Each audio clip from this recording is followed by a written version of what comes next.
Hello everyone, welcome back to K Guru channel bye निर्मल गुप्ता। प्यारे बच्चों, आज हम कक्षा 10 की वर्कशीट नंबर 39 करेंगे। हमारा विषय है सामाजिक विज्ञान और सामाजिक विज्ञान में हम पढ़ेंगे भूगोल का पाठ 7 राष्ट्रीय अर्थव्यवस्था की जीवन रेखाएं। तो सबसे पहले मैं आपको एंट्रीज बता देती हूँ। आपको अपना नाम लिखना है, अपने कक्षा अध्यापक का नाम लिखना है और दिनांक लिखना है 3 अक्टूबर 2020। तो स्टार्ट करते हैं बच्चों आज की वर्कशीट। भारत के परिवहन मानचित्र पर पाइपलाइन एक नया परिवहन का साधन है। बच्चों, किसे एक परिवहन का साधन माना गया है? पाइपलाइन को। ठीक है, अब देखिए, पहले पाइपलाइन का उपयोग शहरों व उद्योगों में पानी पहुंचाने हेतु होता था। क्या पहुंचाने के लिए? पानी पहुंचाने हेतु। ठीक है, लेकिन आज उसका प्रयोग कच्चा तेल, पेट्रोल उत्पाद तथा तेल से प्राप्त प्राकृतिक उत्पाद तथा गैस क्षेत्र से उपलब्ध गैस शोधनशाला मतलब रिफाइनरी, जहाँ पर शोधन कार्य किया जाता है, उर्वरक कारखानों व बड़े ताप विद्युत ग्रहों तक पहुँचाने में किया जाता है। बच्चों, क्या क्या चीज़ें पहुँचाने के लिए? कच्चा तेल, पेट्रोल व पेट्रोल के उत्पाद और तेल से प्राप्त प्राकृतिक उत्पाद तथा गैस। ठीक है, इनका एक स्थान से दूसरे स्थान तक ले जाने के लिए, शहरों तक या उद्योगों तक ले जाने के लिए या कारखानों तक या रिफाइनरी तक ले जाने के लिए, इसके अलावा विद्युत ग्रहों तक ले जाने के लिए किसका प्रयोग किया जाता है बच्चों? पाइपलाइन का प्रयोग किया जाता है। इसीलिए इस पाइपलाइन को एक परिवहन का साधन माना जाता है। ठीक है, ठोस पदार्थों को तरल अवस्था में परिवर्तित कर पाइपलाइन द्वारा ले जाया जाता है। बच्चों, ये देखिए इंपॉर्टेंट लाइन है कि अगर हमें ठोस पदार्थ हैं तो उन्हें दूसरे स्थान पर कैसे पहुंचाया जाएगा? तो ठोस पदार्थों को तो नहीं पहुंचाया जा सकता पाइपलाइन के द्वारा, तो उन्हें कैसे पहुंचाया जाता है? ठोस पदार्थों को तरल अवस्था में परिवर्तित किया जाता है, उसके बाद फिर उन्हें पाइपलाइन के द्वारा ले जाया जाता है। सुदूर आंतरिक भागों में स्थित शोधनशालाएं मतलब रिफाइनरी, ठीक है, जैसे बरौनी, मथुरा, पानीपत तथा गैस पर आधारित उर्वरक कारखानों की स्थापना पाइपलाइनों के जाल के कारण ही हो पाई है। बच्चों, ये जो रिफाइनरी की स्थापना हुई है, ये किस कारण से हो पाई है? केवल पाइपलाइनों के कारण ही हो पाई है ना। पाइपलाइनें बिछाने की प्रारंभिक लागत अधिक है। जो सबसे पहले जब पाइपलाइन बिछाई जाती हैं तो उस समय इनकी लागत अधिक आती है, लेकिन इसको चलाने की लागत न्यूनतम है। जब एक बार बिछ जाती है पाइपलाइन तो फिर उसमें कोई भी खर्च नहीं आता है, तो न्यूनतम है। कभी कभी टूट फूट होती है तो तब खर्च होता है, अदरवाइज नहीं होता है। तो ना के बराबर खर्च है बाद में, स्टार्टिंग में बहुत ज़्यादा खर्च होता है। वाहनांतरण देरी तथा हानियाँ इसमें लगभग नहीं के बराबर है ना। वाहनांतरण देरी और हानियाँ, जैसे वाहनों की असुविधा हो या कहीं भी कोई भी परेशानी होती है तो उसका असर इस पाइपलाइन पर नहीं पड़ता है, रिफाइनरियों पर नहीं पड़ता है। देश में परिवहन के 3 प्रमुख जाल, देश में पाइपलाइन परिवहन के 3 प्रमुख जाल हैं। अब देखिए, देश में परिवहन के 3 प्रमुख जाल हैं, ठीक है, और देश में पाइपलाइन परिवहन के भी 3 प्रमुख जाल हैं। तो आपको ये समझना है कौन कौन से जाल हैं। तो देखिए, ऊपरी असम के तेल क्षेत्रों से गुवाहाटी, बरौनी व इलाहाबाद के रास्ते कानपुर तक। पहला जाल कहाँ से कहाँ तक है बच्चों? ये नंबर 1 पर आएगा।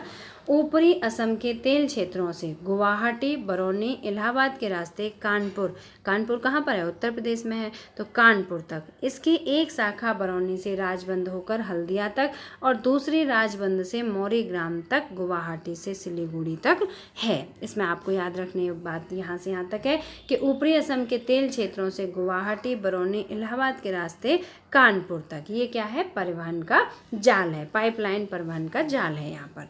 अब नंबर 2 पर है, गुजरात में सलाया से विरमगांव, मथुरा, दिल्ली व सोनीपत के रास्ते पंजाब के जालंधर तक। ठीक है, अब इसका रास्ता कहाँ कहाँ से है? तो देखिए, इसकी अन्य शाखाएं बड़ोदरा के निकट कोयली के चक्षु व अन्य स्थानों को जोड़ती है। ठीक है बच्चों, बड़ोदरा कहाँ पर है? गुजरात में है। थर्ड पॉइंट है, थर्ड जो परिवहन का जाल है पाइपलाइन का, गैस पाइपलाइन गुजरात में हजीरा को उत्तर प्रदेश में जगदीशपुर से मिलाती है। यह मध्य प्रदेश के विजयपुर के रास्ते होकर जाती है। इसकी शाखाएं राजस्थान में कोटा, उत्तर प्रदेश में शाहजहांपुर, बबराला व अन्य स्थानों पर हैं। ठीक है बच्चों, तो मुझे उम्मीद है कि आपको आज की वर्कशीट अच्छी तरह समझ में आ गई होगी। अब वर्कशीट पर आधारित यहाँ आपसे कुछ प्रश्न पूछे गए हैं, आपको उन सभी प्रश्नों के लिखित रूप में आंसर देने हैं। तो पहला प्रश्न है बच्चों, ठोस पदार्थों को पाइपलाइन परिवहन के माध्यम से किस प्रकार एक जगह से दूसरी जगह भेजा जाता है। बच्चों यहाँ पर ठोस पदार्थों की बात हो रही है, ठीक है। तो देखिए पहले प्रश्न का आंसर है, ठोस पदार्थों को तरल अवस्था में परिवर्तित करके एक जगह से दूसरी जगह भेजा जाता है, ठीक है। ठोस पदार्थों को तो पाइपलाइन के द्वारा नहीं भेज सकते, लेकिन अगर हम उन्हें तरल पदार्थों के रूप में परिवर्तित कर देंगे तो उन्हें एक स्थान से दूसरे स्थान पर आसानी से भेजा जा सकता है। दूसरा है प्रश्न, आपको ऐसा क्यों लगता है कि पाइपलाइन परिवहन को चलाने की लागत कम आती है। तो देखिए पाइपलाइन परिवहन को चलाने की लागत कम आती है, इसके निम्नलिखित कारण है। पहला है, एक बार पाइपलाइन बिछाने के बाद ईंधन की लागत कम होती है, ठीक है। मतलब जब पहली बार पाइपलाइन बिछाई जाती है तब तो पाइपलाइन की लागत ज़्यादा होती है, लेकिन उसके बाद ईंधन जो उस पाइपलाइन के द्वारा पहुंचाया जाता है उसकी लागत फिर कम आती है। दूसरा है, पाइपलाइन बिछाने के बाद घर्षण व टूट फूट की लागत भी कम ही होती है, ठीक है। थर्ड है, पाइपलाइन के रखरखाव की लागत भी कम होती है। प्रश्न नंबर 3 है, देश में पाइपलाइन परिवहन के 3 प्रमुख जाल कौन कौन से हैं। तो बच्चों पहला जाल है, ऊपरी असम के तेल क्षेत्रों से गुवाहाटी, बरौनी और इलाहाबाद के रास्ते कानपुर तक। बच्चों जहाँ से शुरू है और जहाँ तक लास्ट है वो मैंने इसमें रेड कलर से हाईलाइट किया है, जिससे कि आपको अच्छी तरह से समझ में आ जाए, ठीक है। तो जो पहला पाइपलाइन का जाल है वो ऊपरी असम से लेके कानपुर तक है। अब वो कहाँ कहाँ के क्षेत्रों से होके जाता है, तो देखो गुवाहाटी, बरौनी और इलाहाबाद के रास्ते। दूसरा है, गुजरात में सलाया से जालंधर तक। अब उसका रास्ता देखिए, गुजरात में सलाया से मथुरा, दिल्ली, सोनीपत के रास्ते जालंधर तक, ठीक है। नंबर 3 है, HVJ गैस पाइपलाइन हजीरा से विजयपुर के रास्ते जगदीशपुर तक। जगदीशपुर बच्चों उत्तर प्रदेश में है, तो ये हजीरा से, यहाँ गैस पाइपलाइन जो है ये हजीरा से जगदीशपुर तक है, ठीक है। तो ये है हमारे देश में पाइपलाइन परिवहन के प्रमुख 3 जाल। अब प्रश्न नंबर 4 है, पाइपलाइन परिवहन के माध्यम से आपके घर तक क्या पहुंचाया जाता है, इस माध्यम से परिवहन कैसे आसान और सस्ता हो जाता है। तो बच्चों आप बताइए कि आपके घर पाइपलाइन के द्वारा क्या पहुंचाया जाता है। तो इसका आंसर है, पाइपलाइन द्वारा हमारे घर तक पानी व गैस पहुँचाई जाती है, ठीक है। अब आपको बताना है कि परिवहन इसके द्वारा कैसे सस्ता और आसान है। तो इसका आंसर है, इसके माध्यम से परिवहन सस्ता व आसान हो जाता है, क्योंकि इसे दूर दूर के इलाकों व पानी के नीचे भी बिछाया जा सकता है, ठीक है। दूर के इलाकों तक भी भेजा जा सकता है, इसलिए ये बहुत ही आसान हो गया और सस्ता भी पड़ जाता है, क्योंकि जब पहली बार इसे बिछाते हैं पाइपलाइन को तो महंगी होती है, उसके बाद ईंधन सस्ता मिलता है, ठीक है। ईंधन का मतलब है कि जो भी पदार्थ उसके द्वारा पहुँचाया जाता है पाइपलाइन के द्वारा वो सस्ता मिलता है। दूसरा है, यह इको फ्रेंडली परिवहन का साधन है। बच्चों इसके द्वारा देखो पर्यावरण को कोई भी प्रदूषण नहीं होता है, ठीक है।